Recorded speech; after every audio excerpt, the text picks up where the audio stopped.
Blackwater Swamp by Bill Wallace. Chapter 1.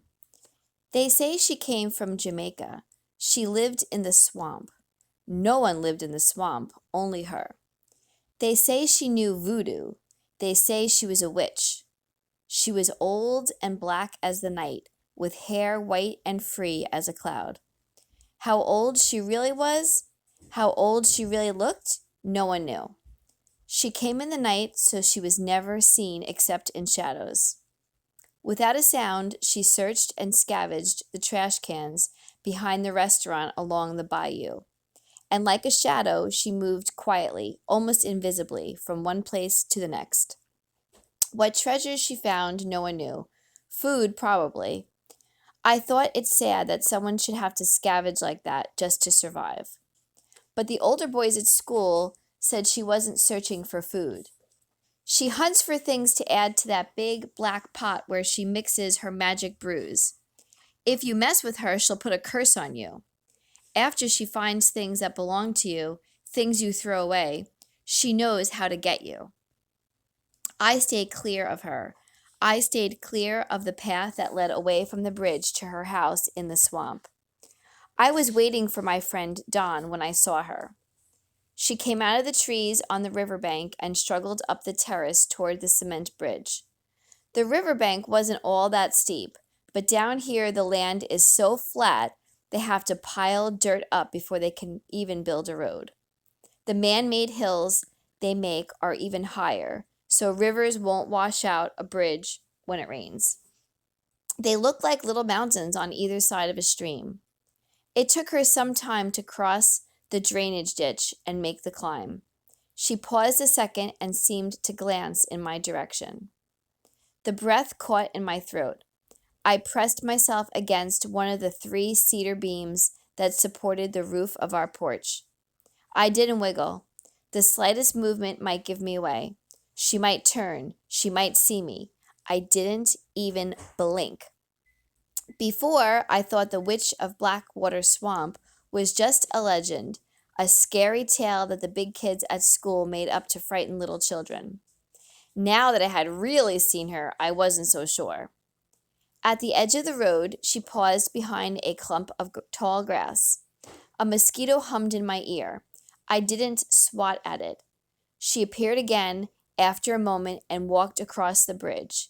Still stooped, she crept like some predator sneaking up on its prey. I felt the mosquito touch the fine hair on my earlobe. I left it alone. On the other side of the bridge, she slipped quietly along the drainage ditch and into the trees.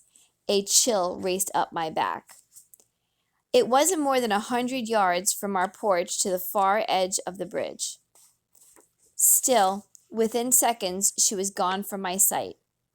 Whether she disappeared through the pine trees or whether the evening light and her dark clothing and even darker skin made it impossible for me to see her, I wasn't sure. It didn't matter either. The mosquito hummed off. It itched where I had been bit on my ear.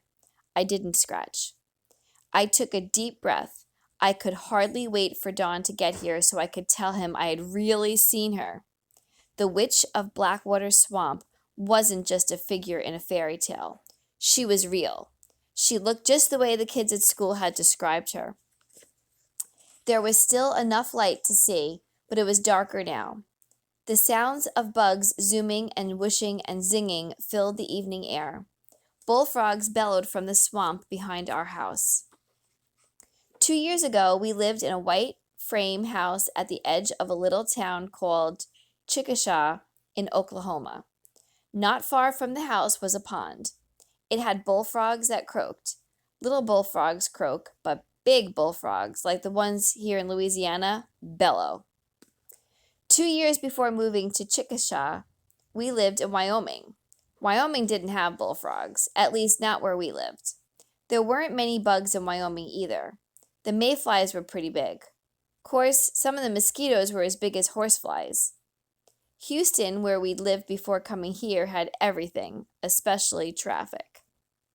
Seems like the bugs, the bridges, and the heat were what I noticed most when we moved to Louisiana. If I left something out in the yard, within a day or two, Something would crawl under it and tote it off. I'd never seen so many bugs. The heat was another thing. In Wyoming, I had to sleep under a blanket even in the summertime. If it ever got to 90, people thought they were having a heat wave and wouldn't go out. In Oklahoma, if it got to 90 in August, people called it a cool front and rushed outside to enjoy the nice weather. In Wyoming, I looked forward to summer. Here, I was dreading the thought.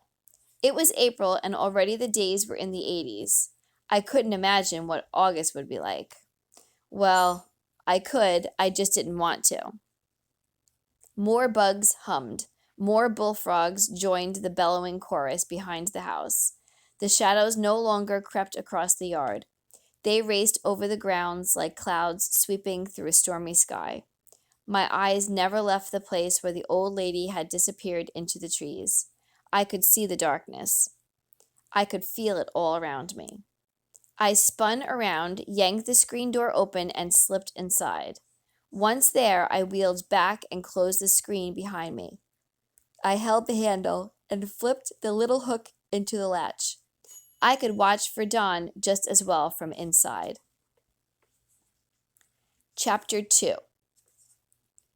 The thing I hate most about moving all the time is not having any pets. I love animals. When I was real little, I had a turtle. After that, I had a dog named Toy. But when he died, Mama said we didn't need another one. She said it was too hard to haul a dog or a cat all over the country with us.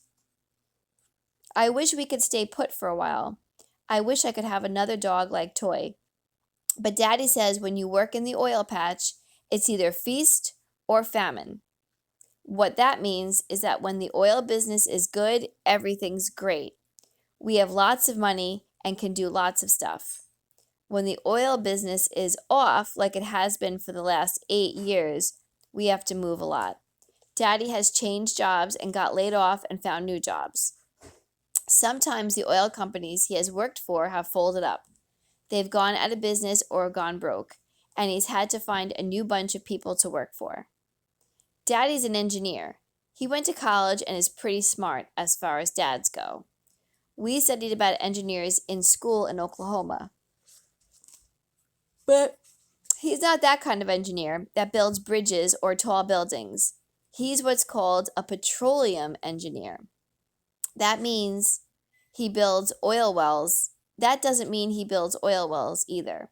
It means he knows a whole bunch about rocks and stuff, like what kind of rocks you find near oil that's down deep in the ground. Besides not having any pets because of moving, I've also had problems making friends. Just about the time I've started to make good friends at a school, my family's taken off and gone someplace else. Seems like I'd be good at making new friends as much as we moved. I guess I am. I loved Wyoming. After the first couple of weeks, I liked Oklahoma too. Then we moved to Houston. It only took me a couple of days to find some new friends there. Our school was nice, the kids were friendly, only Daddy didn't like Houston traffic. Daddy grew up in a little town. He liked little towns. Houston wasn't a little town. He said it was too big and the traffic was terrible. So we moved to Lakeview, Louisiana. I liked Houston. I didn't like Lakeview. After 4 months, the only friend I really had was Don Lyons. After 4 months, he was the first guy to come spend the night with me. 4 months without having a best friend is a long time. Mama said the people who lived in Lakeview lived there forever.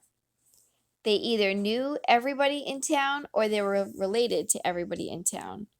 It was one of those places where lots of people left, but not many new people moved in. That's why it was hard to make friends. People just weren't used to new folks coming to town. Don was new in town too. His dad was a dentist, and since the dentist who used to live in Lakeview died of a heart attack around Christmas, the Lyonses moved here then. Don said he'd never moved before. He didn't know how to make friends. Besides, he told me, when your dad's a dentist, it's hard making friends any place. Nobody likes dentists. Don laughed when he told me that, but I think in a way he was kind of serious about what he said too. All the other guys in our 5th grade class had people to run around with. All of them already had best friends. Don and I just sort of fell in together because nobody else wanted us. Don and I didn't have much in common either. Don liked to read, I liked to watch TV. Don liked fishing, I liked playing football or basketball or riding my bicycle.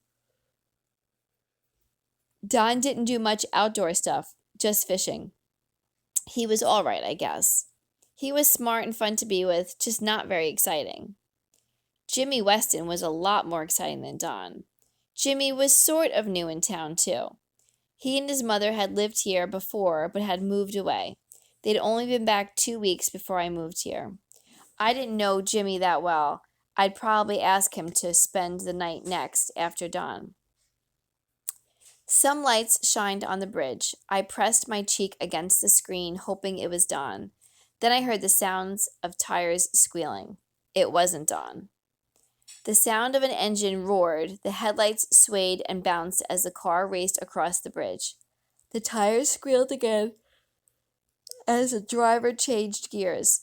He was driving a black '57 Chevy. It was a really sharp-looking car, too. The teenage guy who owned it kept it polished and shiny. Hard telling how much work he'd done on the motor to make it run like that. The thing sounded like a race car at the Indianapolis 500 as it sped past our house. I glanced down when I felt something brush my leg. It was my sister Christine. She stood on her tiptoes, trying to see out the bottom of the screen. Out! She looked up at me. I looked down and shook my head. Out! She repeated. Then Mama was beside me. She picked up Christine and looked through the screen. That kid in the black car again? I nodded. Mama made kind of a clucking sound and shook her head. Don't know why the police don't catch him. I know your father's reported the way he drives. He's probably related to the police somehow. One of their brothers or cousins or something. That kid's gonna kill somebody if he keeps driving like that. She made that clucking sound again and carried Christine back to her playpen so she would be out of the way while Mama finished the dishes. Another glow reflected off the side of the cement bridge. This car approached slowly. It turned into our driveway and stopped. I unlatched the screen, looked both ways, just to make sure the old winch hadn't come back.